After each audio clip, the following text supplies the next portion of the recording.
No foul play?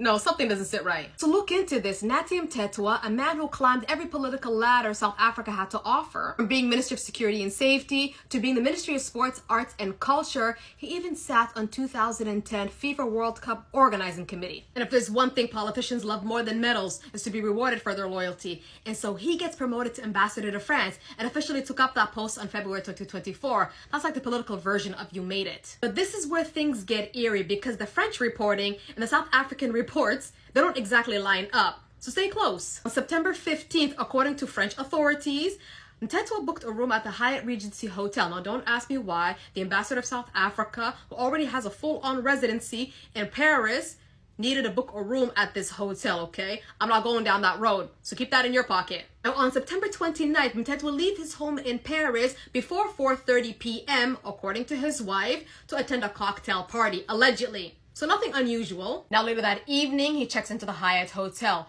and out of nowhere, around 9 p.m., his wife gets a chilling message of him apologizing and saying that he's going to his life. And that's exactly what happened, because the next day on September 30th around 11 a.m. they found his body in the hotel courtyard. And according to French police, they're saying between Monday evening and Tuesday morning, he somehow broke open the hotel's window anti-opening safety mechanism with the scissors and then took a fatal plunge off the 22nd floor. Now, French authorities immediately ruled it as a deliberate act. Even though there's conflicting reports, South Africans didn't do their investigations yet. I believe some of them are on the way, and this is somehow being shut. Make it make sense. We gotta look into that next. A minister, former minister of police, an ambassador, jumps, falls, whatever happened. Nobody just gives up on being an ambassador. It's one of the best jobs in the world. In France, one of the most beautiful places in the world. You're in Paris. You get to eat croissants and see all of the people and mingle in this great culture with access to large amounts of money in a salary. Being an ambassador is one of the best jobs. Nobody just jumps when they're an ambassador to France. It's not done. It's a good quality of life. The fact that it has happened in this window period, we were supposed to be on day 10 today of the Madlanga Commission. 10 days ago, apparently Nathi Mthethwa booked this hotel where he forced open the windows, or the windows were forced open. Who knows? These things are happening. And then today, we hear that Khumalo can't continue because he's sick. That's shocking. In the context of everything that's happening, that is shocking information, and we can't sugarcoat it. I'm now of the view that this Madlanga Commission is getting much closer to the most powerful people in this Big Five cartel. These events are not unconnected, in my opinion. They can't be unconnected. There may be an appreciation that there's also a lot of noise in the media and attempts to dilute public attention from the revelations of this commission. We've been seeing it. Even this Malema judgment coming through the way it did in this week, in the manner that it was delivered, where the judge is taking her time to read through everything. It felt like there are attempts to create a sideshow. Even the SIU announcement on Monday. What a week. We're on Wednesday right now. So there may have been an appreciation that, look, guys, there's an attempt to drum up as much noise and diversion and distraction as possible. Maybe let's take a strategic, time out. Maybe that's what's happening. And if it is a tactical move, then we have to keep an eye on how the events that unfold in the coming days play out. Maybe there'll be a major arrest. At this point, there's no way of knowing for certain what's happening. The strange things surrounding this commission, even the change in the leadership of the evidence leaders, hasn't been fully explained. Talking about the Julius Malema judgment, it is significant.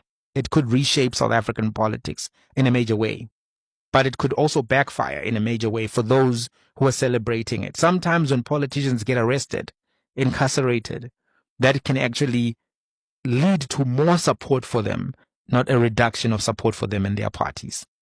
I think Kwame Nkrumah, when he won the first election that he won, actually was in prison. His party won. and they won such a majority, they actually took him out. That's when he became the first leader of free Ghana, if I'm not mistaken. That's what happened. I want to do a proper dissection of this judgment, all of the issues, all of the things that came up. But I want to just tell you briefly that my initial impression is that this case will not hold up in a higher court.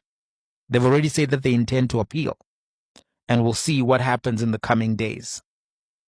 But in as much as I want to do that, and I will do that dissection, I will get you that judgment, I will give you my full impressions. And of course, this is serious. Malema could lose his role as a member of parliament. That can have an impact on the party. Already we know he was gearing up to grill Nathi Mthethwa, even, who was on the potential witness list, to grill Gayton McKenzie.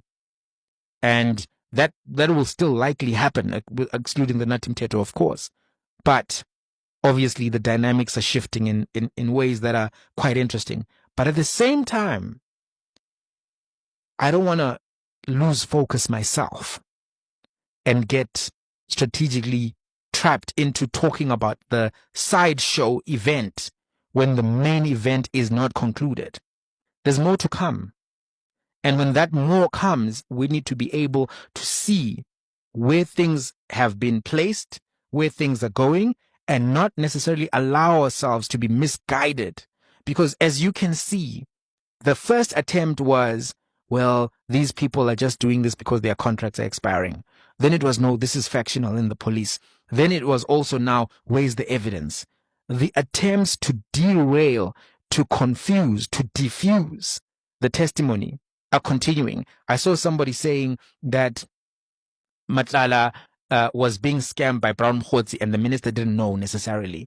And they're now making it seem as if because later there was a confrontation and a difference of opinion on the tender that Matlala received, therefore Mkhunu was not the bad guy or was not involved or implicated in these things.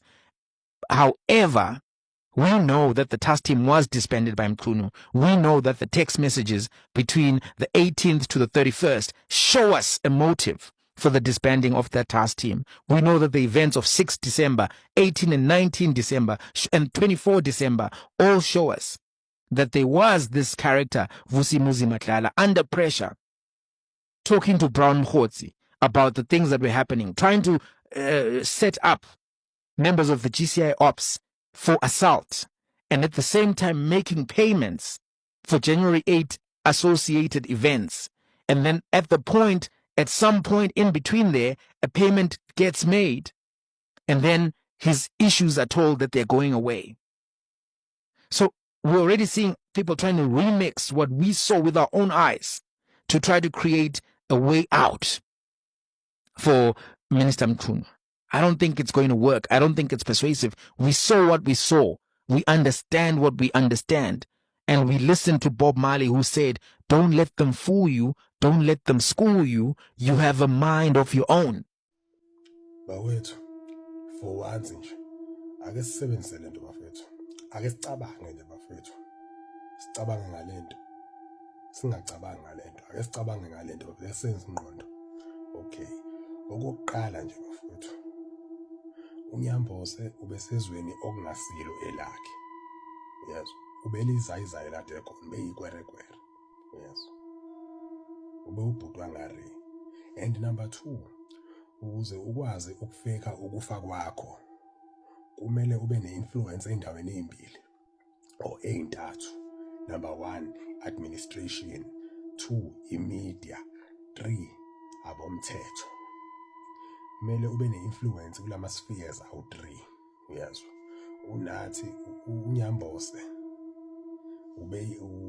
ubelokhuza ubeyini lapha eFrance, ubeyinxusa iambassador yala eMzansi. Ubeyileyo nto lapha eFrance. Kusho ukuthi amandla akhe aphelela kuphi? Eofisini nakuma meetings awahambayo. Amandla akhe aphelela lapho. Kodwa emphakathini waseFrance ube umjida nje. Ulova nje. Ehambela nje ngokukhuleka. Yabo.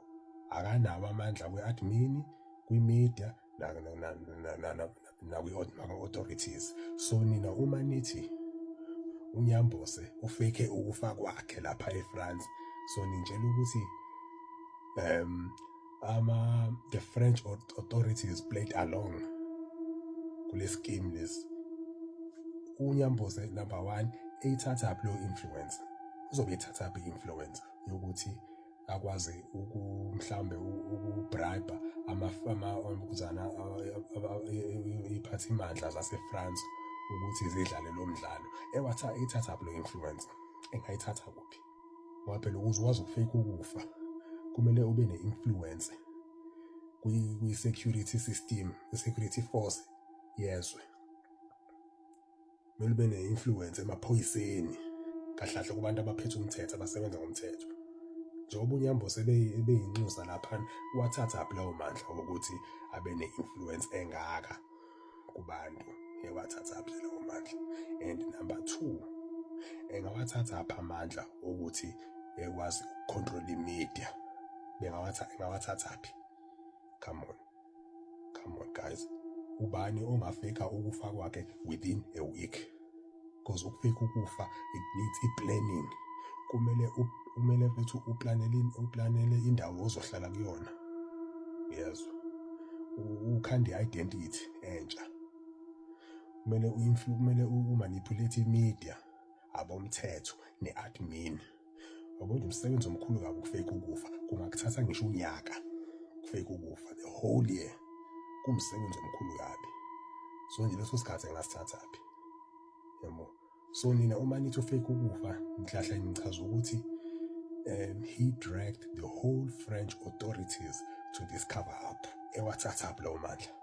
Ewathatha phi? Kanti ubani?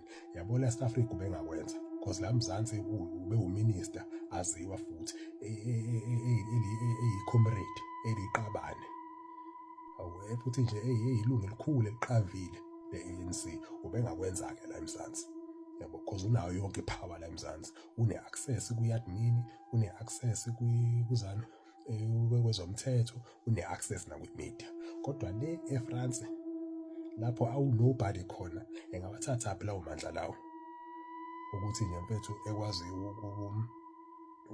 ekwazi ukuconvince abomthetho ukuthi basebenzisane naye.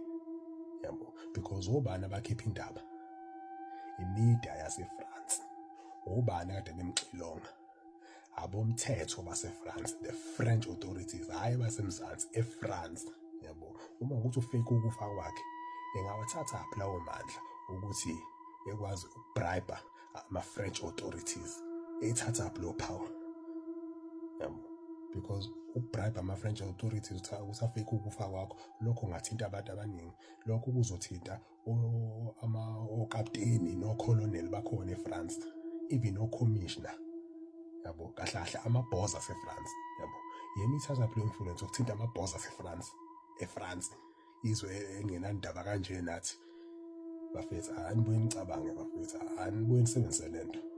Yabo, nithi manikhulu manisebenzise lento ukuthi iyayenzani isenze leyo, ukuthi mfethu ungasuka la eMzansi uhambe ufika ukufa kwakho kwelinye izwe, ungasiyona i-permanent citizen yakhona. Phela he was not a permanent citizen, he doesn't have that power, akanayo lo power. Yabo, uma ekwazi ukwenza njalo, ukusho ukuthi nami ngingasuka la ngihambe ngiyohlala eJapan, ngifake ukufa kwami eJapan, ngoba ukufake ukufa umsebenzi. Yezwa, kumele ube ne-influence kwi-media, kwi-admin, nakunokuzana kuma-authorities. Yabo, kumele ube ne-influence kulezi ndawo ezo-3. uNyamboze bengenayo influence lezi ndawo ezo-3. Amandla akhe abephelele ofisini lakhe nasemsebenzini wakhe nakuma-meetings phela. Hayi bafethu, anibuye nicabange nani. Ake nicabange nje bafethu, vulani lento before nivule lento le. Avulani lento. Come on.